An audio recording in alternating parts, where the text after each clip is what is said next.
Alors, 10 choses à éviter à mettre chez vous, dans votre habitation, dans votre lieu de vie. D'abord, des objets africains, les masques et tout ce qui touche à l'Afrique, à éviter. Après, On a aussi tous les objets qui ont servi à tuer ou qui potentiellement peuvent servir au massacre, au meurtre. Donc comme les couteaux, les, les sabres ou les épées ou les fusils. Alors c'est quand ils sont en exposition. C'est déconseillé d'en avoir au-dessus de la cheminée, dans le salon, sur un mur. Vous pouvez les avoir. Il faut qu'ils soient rangés dans des étuis, rangés dans des endroits de stockage, dans un sous-sol, dans un tiroir, pour justement que tout ce qui est lié à ces énergies négatives, à ces ondes de forme, en fait, elles soient neutralisées. après, vous avez aussi tous les photos familiales de personnes qui sont décédées. Et ça, tous ces photos rappellent, allez, quand vous regardez ces photos, ah oui, tiens, tante Gilberte, elle est décédée il y a autant de temps et tout. Ben, le problème, c'est que quand vous prononcez son nom, vous la rappelez, quoi. Si elle est dans l'entremonde, ben, elle est de retour avec vous. Et donc, ben, ça fait une perturbation dans votre maison. Voilà. Tout ce qui est aussi les décorations en rapport avec les fêtes, alors notamment les fêtes qui font peur, comme Halloween. Alors ça, c'est valable aussi pour Noël ou d'autres, mais c'est notamment Halloween, parce que ça génère des ondes, des fréquences de peur. Donc si vous avez une sorcière, un épouvantail dans la maison, dans la chambre notamment, surtout dans la chambre des enfants, il ne faut pas vous étonner si la nuit vous faites des cauchemars ou si votre sommeil est perturbé. Alors, après aussi en tête, on a les animaux empaillés. Là, ça, c'est vrai que ça se voit de moins en moins, mais beaucoup de maisons anciennes encore ont beaucoup d'animaux empaillés. Et donc des animaux de compagnie, de temps en temps, des animaux sauvages, Ou un trophée de chasse. les trophées de chasse. Voilà. Et toutes ces choses-là, bah, ça donne l'énergie de mort. Et l'énergie de mort, ben, c'est pas le bienvenu dans notre lieu de vie, puisqu'on veut vivre. Ça n'a pas sa place chez les vivants. Voilà. Donc on trouve aussi dans les mêmes énergies les fleurs séchées, les fleurs fanées. Les Donc plantes mortes. ça se vend beaucoup dans les magasins de décoration. Il faut comprendre que si ce n'est pas pas des fleurs artificielles, si c'est des fleurs naturelles qui sont mortes, on garde en fait une énergie de stagnation, de mort dans la maison. En plus des plantes mortes, Oui, je disais justement, oui, voilà, plantes mortes. des feuilles qui sont fanées. On trouve aussi des fois vous savez, les bandeaux avec les mouches Ah oui, l'été. oh, putain, oui, une horreur. L'été, voilà, l'été quand on veut se débarrasser des insectes, on met en plein milieu du salon. On a déjà vu au-dessus d'une table de salle à manger chez une personne, il avait son bandeau de mouches mortes. Piège Alors à, à souvent mouche. c'est dans la cuisine parce que c'est là où il y a l'alimentation. Mais en fait, et les gens ils ne renouvellent pas régulièrement. Enfin certaines personnes ne le renouvellent pas régulièrement.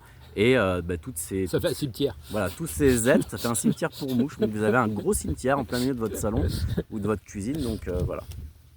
Donc, bah, comme c'est un lieu de vie, à déconseiller les trucs qui sont morts, quoi. Tout Voilà, simplement. exactement. Les objets cassés aussi. Dès que vous cassez un objet, ça va générer une énergie. Déjà l'onde de forme de la pointe, si c'est par exemple de la céramique ou du verre. En général, les objets, même si vous y tenez, même si sentimentalement, etc., même si vous le recollez avec de la super glue, ça va continuer à générer une fréquence qui est mauvaise Mais pour oui, l'habitant. parce que l'objet en lui-même, il a une belle fréquence, il est tout beau. S'il est fracturé, sa fréquence est altérée. Et donc, s'il est altéré, bah, ça perturbe notre fréquence aussi. On ne veut pas être altéré, quoi.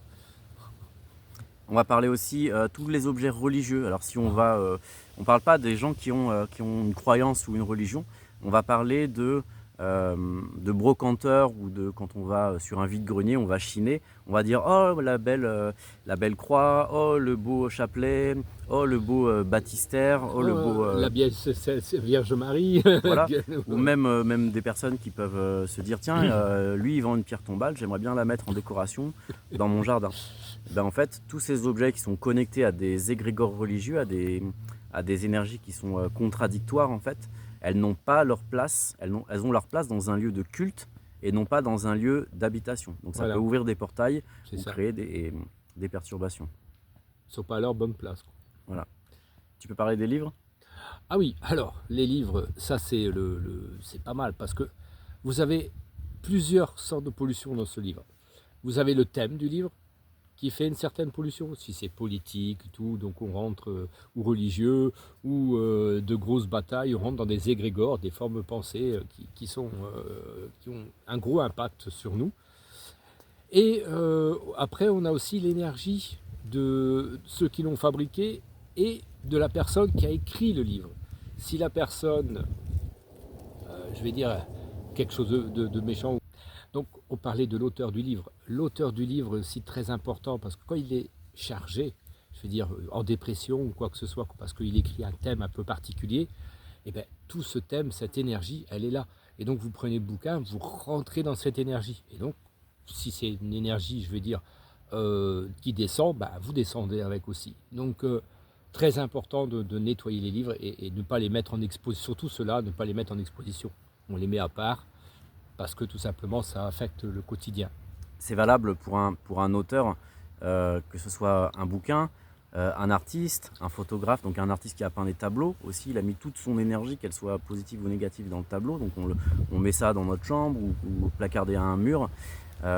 Et aussi donc ceux qui font, les photographes qui écrivent des bouquins, tout dépend de l'état dans lequel ils étaient pour leur photographie, mais du coup ils peuvent aussi générer une énergie. Donc ces bouquins dans une bibliothèque, ils rayonnent une certaine négativité, on va dire, qui est concentrée vers la bibliothèque, dans le lieu d'habitation. Mais par contre, si vous mettez ces mêmes livres sur votre étagère, sur votre table de chevet à côté de votre lit, vous risquez d'avoir un sommeil perturbé ou d'être connecté à des informations en fait, qui ne sont pas les vôtres et vous allez expérimenter des trucs bizarres dans la nuit. Tout à fait. Faire des cauchemars de ce qui se passe dans le livre. Je pense que ça déjà arrive à tout le monde de lire un bouquin, de déposer sur la table de chevet et de faire un rêve en rapport avec le livre. Est-ce que tu peux nous parler des objets chargés en général? Alors, les objets chargés, ça c'est un peu particulier parce qu'on a quand même beaucoup de possibilités différentes. Il peut être chargé, ça dépend par quoi il est chargé. Un objet c'est neutre au départ. Mais la personne qui l'a façonné, qui l'a fabriqué, déjà elle le charge de son énergie. Première chose. Deuxième chose, les personnes qui l'ont eu en main. Si elles sont très fâchées ou si elles sont en dépression ou si elles sont joyeuses, ben c'est toutes des énergies différentes qui se mettent dans l'objet. Donc cet objet, au fur et à mesure des années, il se charge des énergies, des énergies. Et quand on arrive à 30, 40, 50 ans sur un objet, eh bien, s'il a été dans un endroit, je vais dire, bénéfique, ben, il va rayonner quelque chose de positif. Par contre, s'il a été dans un endroit négatif, donc je parle souvent dans des cimetières, bon, s'il y a des objets qu'on a récupéré le petit vase qui était sur le cimetière parce que tout simplement la tombe a dû bouger et tout et on a un truc je vais dire sentimental dessus pour se rappeler de la personne, ben ça c'est hyper négatif cet objet.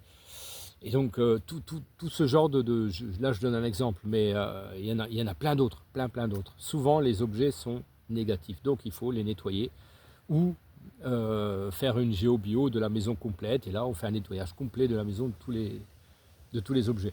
Donc c'est ce qu'on fait je vais dire tous les jours presque. Donc c'est valable pour les objets anciens, dans une grande partie des cas, donc on va chiner dans des brocantes ou dans des vides-greniers, mais c'est aussi valable pour le nouvel objet qu'on vient d'acheter, qui est totalement neuf, qu'on l'ait acheté dans des grandes enseignes. C'est pas parce qu'il est neuf qu'il n'est pas chargé négativement. Parce qu'il y a un procédé de toute la chaîne d'usinage, le procédé de fabrication, même les designers qui ont créé l'objet, ils peuvent rayonner une énergie négative. Et nous, on achète un objet de déco qui nous plaît et on va mettre ça dans notre quotidien, dans notre habitation.